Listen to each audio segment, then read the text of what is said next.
may kabayaran ang bawat luha niya. Isipin mo ito, noong maliit ka pa, ilang beses ka bang umiyak sa gabi? Ilang beses kang nagkasakit at nag-alala siya? Ilang beses kang nagutom at tiniis niya ang sarili niyang gutom para lang may maihain sa'yo? Pero ngayon, sino ang lumuluha? Ganun. Pag sumagot ang bata, bastos agad. Hindi ba pwedeng nagpapaliwanag lang? Hindi ba natin kaya makinig? Lalo na kung ang bata, maayos naman ang pananalita, hindi naman mataas ang boses, hindi naman bastos pag nagpapaliwanag. Ang iba kasi sa atin, hindi naman nila lahat talagang ayaw makinig. Pag nagpapaliwanag ng bata, sure na tayo. Good morning, class! Good mood si ma'am ngayon na. Sana good mood lang siya gang mamaya. Bago tayo mag-start, mag-pray muna tayo, okay? Sino gusto mag-lead? Di ako marunong niyan, ikaw na lang. Lalo na ako, di nga ako sumisimba eh. Wala. Pag walang pumunta sa harap, lahat kayo, i-absent ko! Bes, ikaw na lang. Mama ko na lang po. Madali naman pala kayo kausap eh. Okay, class. So, dito na nagtatapos sa lesson natin. Oh, may isang oras pa pala tayo eh. Sige na, i-dismiss ko na kayo. Yes, be, tara gala tayo. Tara be, buti na lang talaga dinismiss tayo agad. Aba, excited? Uwing-uwi? Ayaw niyo siguro sa subject ko, no? Maghihintay kayo hanggang 4 p.m. dito! Walang uuwi! Grabe naman yung mood swing ni ma'am. Nakakainis. I love you too. Okay, class, dahil good mood ako today, hindi tuloy ang quiz at lesson natin. Ay, salamat, magagawa ko na yung assignment ko sa math. Bes, pakopya naman ako niyan. Aba, sino nagsabi sa inyo na pwede kayo gumawa ng assignment sa ibang subject, ha? Ma'am, talagang sinisira niyo mood ko, ha? Lahat kayo bagsak sa quiz! Excuse me, Ma'am Reyes? Bakit mo tinatakot ang mga anak ko? Ma'am, hindi sila matututo kung hindi ko sila tatakutin. Hindi mo kailangan takutin ng mga bata. Kausapin mo sila na maayos. Tama. Tayo ang pangalawa nilang magulang. Dapat maging safe sila sa atin. Gusto mo bang maalala ka nila sa mga pananakot mo? Facts, ma'am. Umayos ka na, ha? Kung ayaw mong isumbong kita sa principal. Deserve. Manonood ako ng horror. Comedy na lang, puro ka horror. Nagmumukha ka ng multo. Eh di wag ka manood, basta horror ang papanoorin ko. Comedy nga, para masaya. Aba! Pati yan pag-aawayan nyo? Ako na lang manonood. Ayan, comedy pa kasi gusto mo. Nakakatawa kasi yung mukha mo. Nayo! Anak, saan niyo gusto pumunta sa Sabado? Sa Baguio, Nay, para malamig tapos maraming strawberry. La Union na lang tayo, Nay, para sa beach tayo tapos picture-picture tapos kain tayo ng seafood. Ano ba talaga? Baguio, Nay, La Union. O sige, magkanya-kanya na lang tayo ha. Mga anak, bibili ako ng pagkain. Ano gusto nyo? Jollibee Cheesy Yum Burger! Abay, mala! Nagkasundo kayo ah! Gaya-gaya! Bias ko yun eh. Bias ko din yan, pero narinig ko na may bagong special Cheesy Yum Burger at gusto ko itry. O sige mga anak, wait nyo ako ha. Mga anak, kain na! Sarap pa rin itong original Cheesy Yum Burger for me. Ang beefy lang hap sarap patty with cheese and classic yum sauce ng Jollibee. Bias talaga! Wow! Kakaiba yung atake na itong special cheesy yum burger. Pang bias wrecker. May beefy lang hap sarap patty at cheese na nga. Meron pang crunchy pickle, onions, and ketchup. Oh, akala nyo kayo lang? Meron din ako niyan. Di talaga magpapatalo si nanay, oh. True. Annyeonghaseyo! Guys, sobrang lamig! Nasa Korea na ako! At syempre, ano pa bang gagawin natin? Titikim tayo ng convenience store snacks! Guys, hulaan nyo kung nasan ako, walang ganito sa Pilipinas. First time ko makakatikim ng mga pagkain sa convenience store dito sa Korea. Grabe, sobrang dami din pagpipilian dito. Guys, ito daw yung kinakain ni Jungkook sa live niya, so tikman natin kung masarap. Guys, simula bata daw si Jungkook, ito yung favorite niyang iniinom, so tikman din natin. Hala, si Jungkook! Akala ko na hospital ka. Resurrection, ang muling pagkabuhay. Annyeonghaseyo! Hala ka, may Korean guys, oh. May mga hotdog din, no? Tikman natin yung mga hotdog nila kung masarap. Guys, may nakita ako, matcha siya na pandesal, tas may ulam siya sa loob. Tikman natin kung lasa.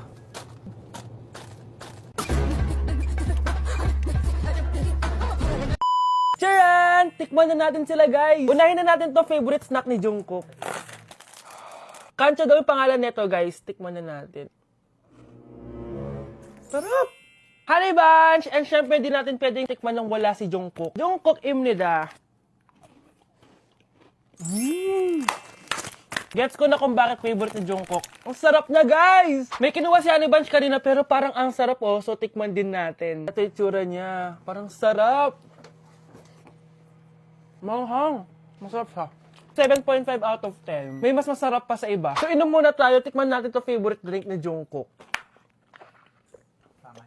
Lasang banana. Pero hindi siya masyadong matamis, which is I like. 8.5 out of 10 to sa akin. So next naman natin tong hotdog.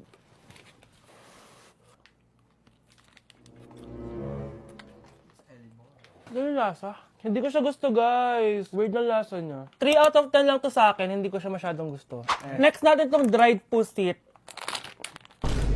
So, ganito yung itsura niya, guys. Matigas siya. Sobrang tigas. Baka niluluto pa to. Eh, grabe. Alam mo yung mga pinangat-ngat ng aso? 1 out of 10, hindi ko siya nakain, tapos wala rin siya lasa. Next natin to matcha na siopaw na may ulam sa loob. Unang kagat, guys. Akala ko sobrang dami laman, di siya katulad ng picture, oh. Pero masarap siya. Alam ko yung kalasa niya, yung bola-bola, ganun. I'll give it 8 out of 10, kasi masarap naman siya. Second to the last natin, itong curry crispy roll. Curry? Ah, may curry nga talaga siya. Ganito yung tsura niya, guys. Uy, ang sarap! Magugustuhan mo siya. Oo nga. Guys, masarap siya. 9.5 out of 10 to sa akin. Okay guys, last natin. Magkukurya ba tayo na hindi nakakatikim ng bulldog? Guys, natatakot ako kasi maanghang talaga to. Hindi siya maanghang, guys.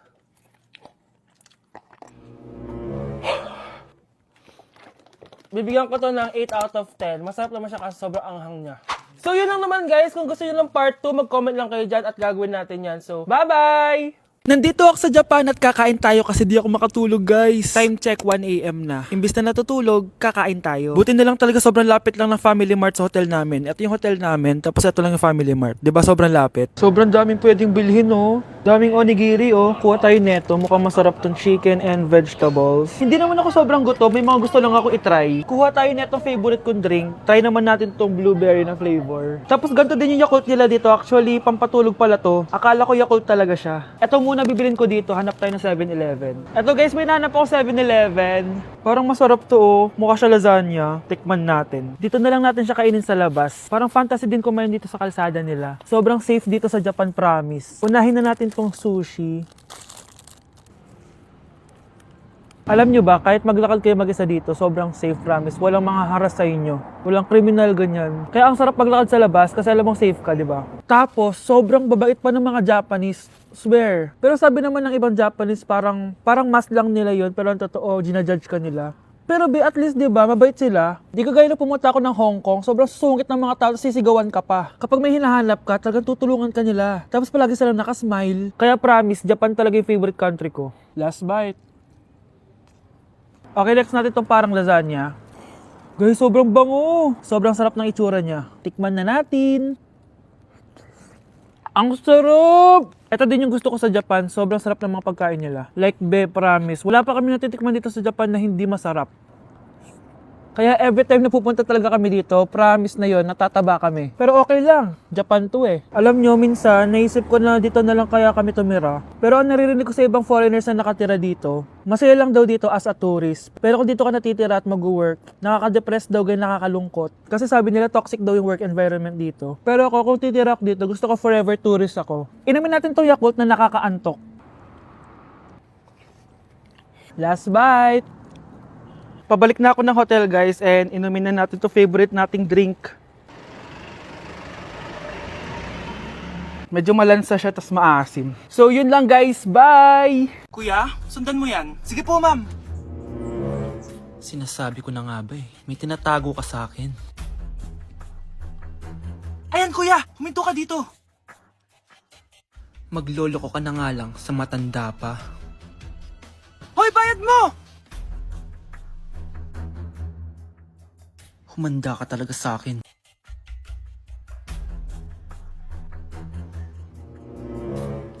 Ang sweet niyo naman. May paregalo ka pa, ha?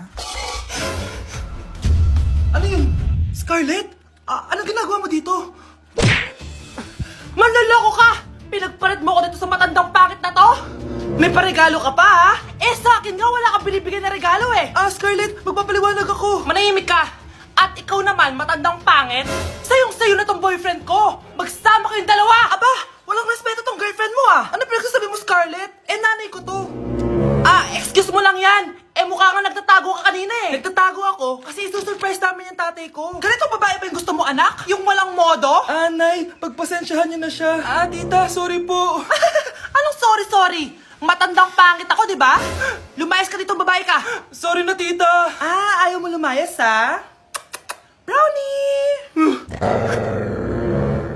Good boy! Tumakbo ka na! Guys, naiiyak ako ngayon. Sobrang lala na nangyari sa akin. Imagine, 8 a.m. yung flight namin mamaya ni Honey Bunch. Nandito pa kami sa Korea. Tapos, ang nangyari, oh my gosh, grabe. Sobrang nakaka-stress. Bumili kasi kami dito sa cosmetic shop na tier.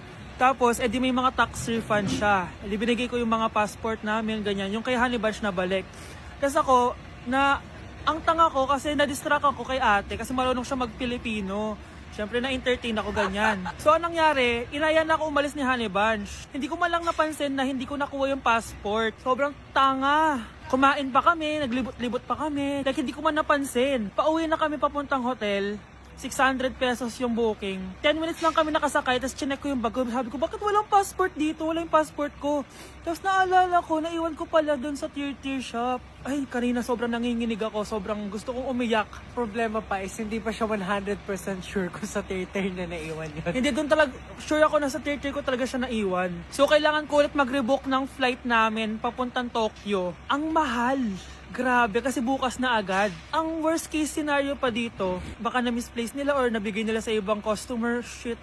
Pumunta kami sa police station dito, tinawagan nila yung mga staff kaso hindi na daw kaya. May tumutulong sa amin kanina kaso hindi na talaga siya pwedeng buksan. Ngayon pa talaga ako sinusubukan ng panahon kung kailan last day na namin. Like ngayon pa talaga siya nangyari. Kasi pag hindi ko nakuha yung passport, wala. Uuwi na talaga kami ng Pinas. Kailangan ko kumuha ng emergency passport. Kasi imagine, bayad ko na lahat ng hotel namin sa Japan. Kung di kami matutuloy dun, parang nagsayang lang ako ng pera. Guys, update ko kayo mamaya kung makukuha ko yung passport ko or kung matutuloy pa yung Japan trip namin. Update sa nawala kong passport. 9 o'clock na ng umaga at literal na wala akong tulog sa kaka-overthink ko. So pupuntahan ko na yung store kung saan ko naiwan yung passport ko. Lord, sana nandun pa. Nag-search ako tapos 10 a.m. daw sila nagbubukas. So pupunta na tayo doon bago sila magbukas. So naglalakad lang ako papunta sa subway. Nandito na ako sa subway guys and kinakabahan na ako. Hindi ko talaga alam gagawin ko pag wala talaga dun. No, hindi pwede. Makakapag-Japan kami. Kasi sayang yung mga binayad ko, be. Guys, nakasakay na ako. Guys, nandito na tayo. Kinakabahan ako. Tapos naiihi pa ako. Guys, wish me luck, Lord. Please, sana nandun. Nandito na tayo sa Myeongdong, guys. Tapos dun yung papunta dun sa store. Ako lang pala mag-isa ngayon, guys. Hindi ko kasama si Honey Bunch. Solo traveler. Pinapaayos ko kasi siya ng mga gamit. Pag uwi ko dun sa hotel, diretso na kami airport. Ganun. Grabe sa isang katangahan. Sobrang mahal. Mahal maging tanga dito, guys. Wait lang, may napapansin ako. Parang ang fresh ko dito sa Korea. Yung glass skin, no? Ito yung store, yung tier. Diyan ko nawala yung passport ko. Lo, tinitignan ako na ito, oh. Guys, may mga staff na. Try ko magtanong if may nakita silang passport. Sana pansinin ako. Hello? Deadma challenge sila, guys. I left my passport yesterday here. Yes. Can you please check? Guys, ano nandito? Pinakabahan na ako. Lord, please. Magkakabait na ako, please. Hala, guys. Hala, ano tong hawak ko? Passport ko yata to. Yes, makakapag-Japan tayo, guys. Over naman, no? Hindi na siya nag-overthink. Inisip ko ngayon, pupunta tayo ng Japan. Guys, nasa airport na kami. Tuloy na kami sa Japan. Bye, Korea!